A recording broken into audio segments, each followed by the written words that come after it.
Деловничките укажувања на Талат Џафери не го поколеба Александар Кирачовски. Вели дека в среда пратеници, политичари, експерти и невладини ќе разговараат за изборниот законник, ако треба и на собраниските скали, па не е важно дали тоа ќе се нарече јавна расправа, дебата или дискусија.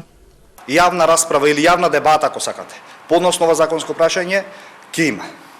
Дали председател на собранието ќе дозволи истата да биде тука, во собранието, како што личи, во собраниската сала Борис Трајковски, или нема да дозволи, па ќе ја организираме јавната расправа или дебата во холот на собранието, или можеби на скалите во собранието, или некаде надвор во некоја конференцијска сала, тоа е ирелевантно.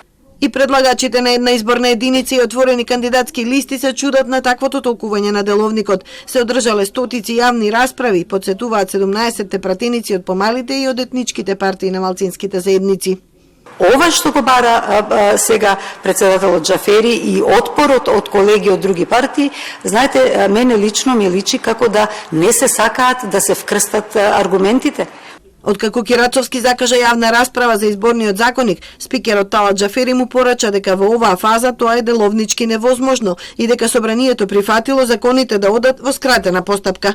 До крајот на неделата се очекува службите да ги преведат сите 5900 амандмани поднесени од ДУИ и ВМРО ДПМНЕ, пошто ќе биде закажана и седница на комисијата.